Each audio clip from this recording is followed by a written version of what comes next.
Welcome to Through the Bible with Les Feldick, a 30-minute walk through the Scriptures, teaching in-depth Bible truths that change people's lives. Now, here's your host, Les Feldick. Okay, it's good to see everybody out this afternoon, and for those of you joining us on television, we want to welcome you, and we always appreciate when folks write and they tell us they feel like they're sitting right there on the back row, and it reminds them of a college classroom. Well, that's just exactly the way we want you to feel. We're not here to preach at anybody, we're just here to teach the Word, and the only way you can teach is use the textbook. And of course, that's another thing. We always appreciate that all of you folks come in with your own Bible. Again, for those of you in television, we just want to thank you for your prayers. We thank you for your financial support, your letters. My, how we enjoy your letters. And you've learned that we don't like them 4 or 5 pages long because that would take a lot of our time. So keep them short and to the point, and you rest assured that Iris and I read every letter. We have never yet missed reading a letter. So don't feel that you're just writing it to a staff. That almost reminds me of cats, isn't it? Dogs are friends and cats think you're staff. But when you write to our ministry, you're not just writing to staff. You rest assured that Iris and I are reading it. Okay, we're going to jump right in where we left off in our last taping. We're spending a little time in the book of Isaiah. We're not going to take all 66 chapters verse by verse like we did Romans and some of the others. But we're going to hit some of the highlights, and remembering the background, as I'm always stressing, whenever you read a portion of Scripture, always determine who's writing, to whom is he writing, when was it written, what are the circumstances, and so bear with me as I keep reminding you. Now this is all back in about 700 BC that Isaiah is writing, and the nation of Israel has been split between the two kingdoms, the northern kingdom with 10 tribes, the southern kingdom with the 2 tribes of Benjamin and Judah. The temple is still operating, so when we look at all their idolatry, don't think for a minute that the temple isn't still there.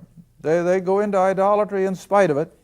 But then we're going to find, as I put on the timeline on the board, I finally got it up here, I've been threatening to all the time, that all the way back to the time of Nebuchadnezzar, which was 606 BC, 600 years before Christ, is when Nebuchadnezzar and the Babylonians came and besieged Jerusalem, finally broke through, destroyed the city, destroyed the temple, and took, for the most part, the whole nation of Israel out to Babylon for 70 years. And then, as we're going to see in one of our further programs this afternoon, the next empire that comes on the scene is the Medes and the Persians, who of course defeat the Babylonians. And the king of the Medes and Persians then will be what God calls his servant, who will give the decree to Ezra, Nehemiah, and so forth to now go back to Jerusalem and rebuild the temple first. And then about 100 years later, Nehemiah goes back and starts rebuilding the city walls. Now, it's interesting, and I think this bears repeating, that, in fact, let's look at it in Scripture. Come back with me to Leviticus 26. And this is an appropriate time to use this verse. Leviticus 26. Now, you see, God is speaking while they're still there in Egypt. This is even before they've come out of Egypt. And yet the prophecy stands looking forward to, of course, the first time is this 70-year captivity. And then the second time, as we've shown on the board, I better point it out or you won't know what I'm talking about. No, I haven't got it on here. I goofed. I went ahead and took the prophecy. But anyway, from history now, we know that in 70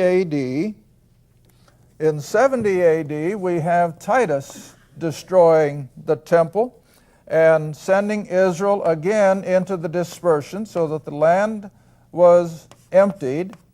And I went ahead and used the prophetic timeline, but historically now, 70 A.D., or 40 years after Christ was crucified, the Romans came in and did the same thing to Jerusalem and the temple that the Babylonians did back here. And then when the land is empty, now this is the amazing thing, any time that the land is emptied of the Jew, Leviticus 26 tells us what's going to happen. All right, now I got to find it back a minute, honey, just a second. Leviticus chapter 26, and drop down to verse 32. Leviticus 26, verse 32. And remember the timing now. This is Moses writing while they are still in Egypt. Maybe they're out of Egypt anyway, but it's during the time of Moses. He's writing. But look what it says. And God is speaking to the nation. He said, I will bring the land, that is the promised land.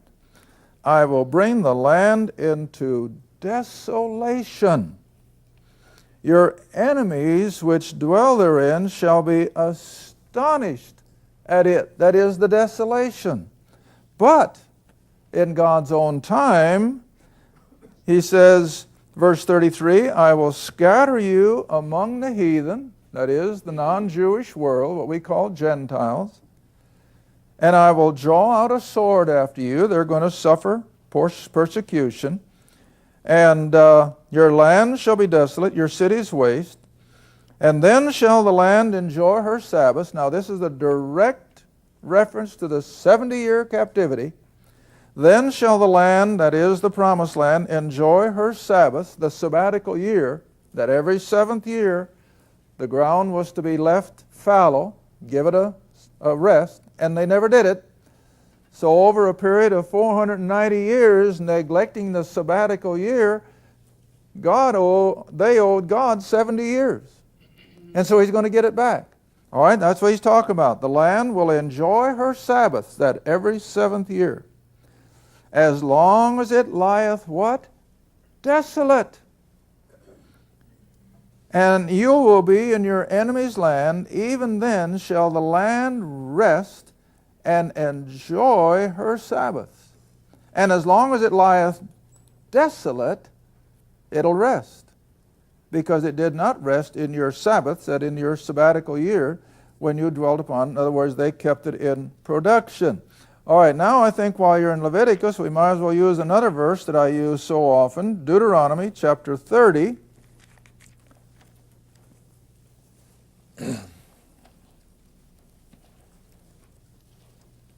Verse 1. Deuteronomy chapter 30, verse 1. And remember, this is always apropos when God removes Israel from the promised land, whether it's 606 or whether it's 70 AD, it's still going to pretty much be under the same processes. The only difference is on the third one that we've been talking about in Isaiah is when the judgment of the tribulation comes and goes in Christ's return, then of course Israel will never again be scattered out of her land. But the first 2 times they were. The first one, as we're looking at now, again in this lesson today, in the Babylonian captivity, they were gone only 70 years. In the second one, when Titus overran the city and destroyed the temple, they were dispersed for 1900 and some years until they came back in 1948. All right, but here's the process, if I may call it that. It shall come to pass, Deuteronomy 30 verse 1. It shall come to pass when all these things are come upon you, the blessings and the curse which I have set before you, and thou shalt call them to mind, or you're going to be remembering them, when you are among all the nations. All the nations, not just some of them. When you are among all the nations where the Lord thy God hath driven thee. Now, of course, you have to know history. At the time of the Babylonian captivity, the known world was still pretty small. The only known part of the planet was the area around the Mediterranean and on out to the Far East. They knew nothing of the New World. They knew nothing of the Western Hemisphere. And so the all nations at 70 or in 606 BC were a lot fewer in number than the all nations of 70 AD when they would finally end up around the whole planet, see? But now either time, whether it was 606 or whether it was at the end of the next one, which was, like I said, in 1948, this is what's going to happen. Verse 2, and thou shalt return. Now that's plain language, isn't it? You don't have to be a rocket scientist to understand that. That after they have been scattered by God's sovereign design, when He is ready, He will bring them back. And He did. When Cyrus, the Mede-Persian emperor, made a decree that they were to go back and rebuild the city and the city gates.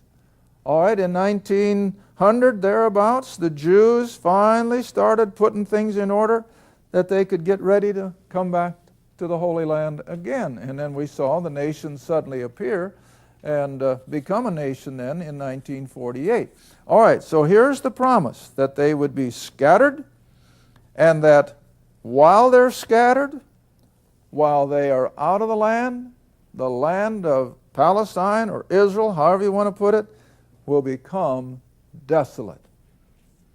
Now, isn't it amazing? You would think that as soon as the Jew was gone, the Arab world would have come in and taken advantage of it. Taken advantage of the production of those vineyards and those orchards and those wheat and barley fields. But did they? No. Don't you ever believe it.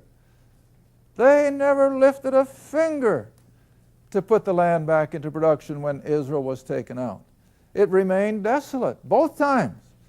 For the 70 years while they were in Babylon, oh sure, there were a few Bedouins and there were a few Arabs in the area, but not enough to bring them. In fact, I can just prove that. I didn't intend to do any of this. I don't know why this came up. But anyhow, this is in Nehemiah. Now turn up to Nehemiah with me so you can see what I'm talking about. Nehemiah chapter 2.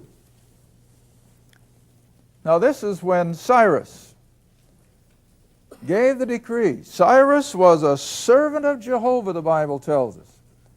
He was by design brought into a place of power where he would have the authority and the sovereignty to send Nehemiah and his company of Jews back to Jerusalem, could give them whatever they needed out of the forests for their lumber, and they had full authority. But now look at the setting. After 70 years. In fact, by the time Nehemiah comes, it's more like 170 years, because he comes back much later than Ezra, who came after the 70 years. So Nehemiah is really writing almost 100, I'm going to be on the safe side, 150 years after the fact. Now you would have thought that when the native people are gone, that the neighbors around would have just come in and taken advantage of it. What do you think the world would do if all of a sudden all of us Americans were relocated out of our country? What would the rest of the world do? Why, they'd come in like a flood and take over everything that we've got. They would put everything in production. They would enjoy our homes. But see, the Arabs didn't do that when the Jews left. They left as well, for the most part. And so here's the setting by the time Nehemiah comes back. Nehemiah chapter 2, verse 17. Then I said unto them, you see the distress that we are in, that is, he and his fellow Jews, how Jerusalem lieth what? Waste.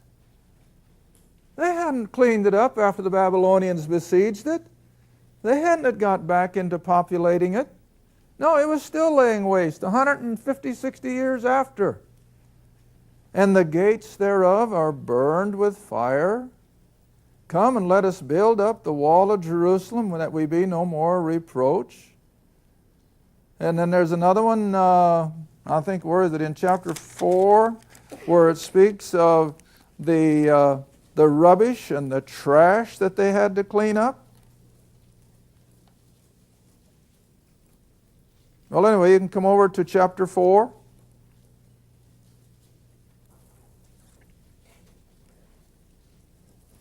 And the same opposition, I can make that point if nothing else, that they have today. Nothing has changed. Because you see, all during the time of 70 AD until the Jews came back after the turn of the century, the Arab world didn't come in and occupy it. Now, Arafat would like to make us think so, but it is not true. It was a desolation. I've read the comment of Samuel Clemens, Mark Twain, who traveled back in the middle 1800s. You've heard me read it over and over. And he said the place is a total desolation. Not even the weeds of the desert grow here. The wild animals of the desert are gone. They never saw a soul driving all day. They finally got to Jerusalem, and he said there were a few people there, of course, but it was a desolate place. He said, I would never want to live there. So where do these people get the idea that when the Jews were gone those 1900 years, that the Arab world made it verdant? That's the word they like to use, V-E-R-D-A-N-T, verdant or verdant, however you want to pronounce it. And that it was in great production? No, it wasn't. It was desolate like God said it would be. And so here in Nehemiah chapter 4 now then, when they come back and try to rebuild the walls, let's bring you down to verse 15 of Nehemiah 4. And it came to pass, when our enemies heard that it was known unto us, and God had brought their counsel to nothing, that we returned, all of us, to the wall, every one to his work. That is the city wall, not the Wailing Wall, but the outer wall of the city, which was the number one line of defense. All right? And it came to pass, verse 16, from that time forth that half of my servants wrought in the work, the other half of them held the spears and the shields and the bows and the habergeons, and the rulers were behind all the house of Judah. They who build on the wall, and they that bear the burden with those that laid it, in other words, carrying the mortar and the bricks and the whatever, every one, now watch this, just like today, every one with one of his hands worked in the work, and with the other hand he what? He held a weapon. Because the Arabs were constantly trying to thwart the work of rebuilding the city wall and the gates and so forth. So it's no different then than it is today.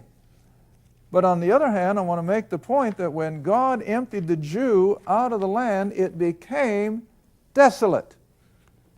It was non-productive. Earthquakes kept anybody from building. Disease, malaria kept anybody from enjoying a healthy lifestyle. And the water was in short. The rain stopped. And so all those things, God made sure that when the children of Israel were out of the land, it was desolate. Never forget that. All right, so now then back to Isaiah 42. Now we can take off where we intended to start in the first place. That as Israel comes under the chastisement of Jehovah, and when God takes them out of the land, their neighbors don't come in and enjoy it, but instead it becomes desolate. And that has happened over and over, but especially in 606 and again in 70 AD. All right, Isaiah 42, and we're going to drop in at verse 8. And remember, in our last program, we were talking about how Israel was being groomed and prepared to be the missionaries and the evangelists to the Gentile world. That's their whole purpose. God is getting them ready for the coming of their King, their Messiah, and their Redeemer. And then if they could have the King and His kingdom, they could evangelize those pagan Gentiles. All right, but now here in verse 8, we're going to be aware that Israel's number one problem leading up to the Babylonian captivity was idolatry. Idolatry. Now that just almost seems impossible to comprehend. How could a nation of people that had experienced the miraculous power of their God, uniquely to them, holding back their enemies and blessing them like no other nation on earth, brought them through the Red Sea, 40 years later brought them through the River Jordan at flood time, was watching over them constantly, giving them promise after promise after promise, and yet they went whole hog for idolatry. It's just utterly hard to believe. And so this is what we're building up for. See, that they are going to have to be dealt with because of their idolatry. All right, verse 8, I am the Lord. That is my name, and my glory I will not give to another. In other words, He's not going to share it with an idolatrous God. neither my praise to graven images. See what he's talking about? I am not going to let you take praise and worship away from me and give it to some dumb idol. But that's what they were doing. All right, verse 9, behold, the former things are come to pass, and new things do I declare before they spring forth. I tell you them. What's he talking about? His foreknowledge. God knows what's going to happen. He knows what's going to happen tomorrow. He knows what's going to happen 100 years from now. There is nothing that he is not aware of. All right, so now then, verse 10, he comes back in an instruction. Sing to the Lord a new song and his praise from the end of the earth, that you go down to the sea and all that is therein, the isles and the inhabitants thereof. That the wilderness, the desert, and the cities thereof lift up their voice, the villages that Kedar doth inhabit. Let the inhabitants of the rocks sing. Let them shout from the top of the mountains. That's what God expects. Let them give glory unto the Lord and declare his praise in the islands or within the borders. Now, verse 13, we're going to see the other side of God. He's a God of blessing. He's a God of joy. He's a God of happiness. But he's also the God of wrath and discipline. So now we see that other side. The Lord shall go forth as a mighty man. He shall stir up jealousy like a man of war. He's going to come in and he's going to be ruthless with them. He shall cry, yea, roar. He'll prevail against his enemies, not Israel's especially, but God's. I have long time holden my peace. I have been still. God's gracious, remember. He takes a long time to get God to a place of meting out judgment. I have been still and refrained myself. Now I will cry like a travailing woman. I will destroy and devour at once. I will make waste mountains and hills. I'll dry up their herbs. I'll make the rivers islands. I'll dry up the pools. I will bring the blind by a way that they knew not. I will lead them in paths that they have not known. I will make darkness light before them, and crooked things straight. These things will I do unto them, and not forsake. Now this is one thing I have to constantly remind you. No matter how far Israel goes down, whether it's unbelief like at Kadesh Barnea, or whether it's idolatry like we're dealing with here, yet here is the promise. Now I got to bring you back to 2 Samuel. 2 Samuel chapter 7. And all the way through the book of Isaiah, I want you to be reminded of this constant promise. 2 Samuel chapter 7.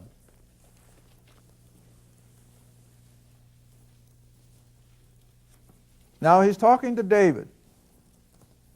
And he's setting things in order to go down the eons of time coming to the birth of Christ. And it's going to be through the lineage of King David. So this is who he's talking to. All right, now then, verse 15, he gives them the either-ors.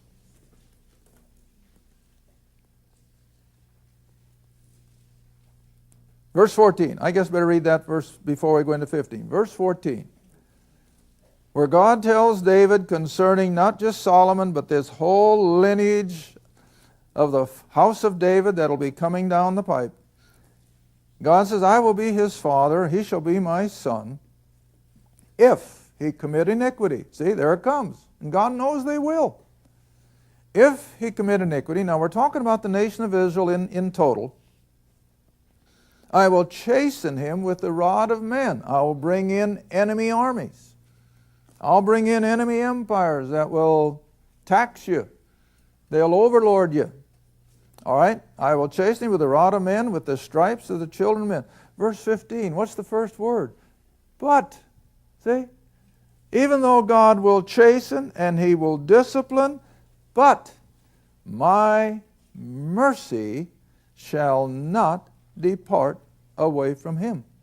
Now that's the constant promise that God holds before the nation of Israel, that even though he will bless them and they will bring chastisement, yet his mercy will never depart. Now here we are, 4,000 years after the nation made its appearance.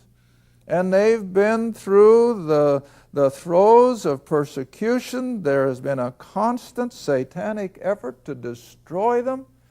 They have never gained any great numbers of people, but then neither have they disappeared. And of course, that's the miracle of the nation of Israel today. As I've said over and over in seminars and in our classes in Oklahoma, most of you have heard me say it over and over. They should have disappeared 1,900 years ago. They should have lost their identity through intermarriage, through persecution, through martyrdom, whatever. But here they are, in the news, every day. How can anybody not see that? That here this little nation of people that should have disappeared have anything but disappeared. They're in the news like no other little nation on earth.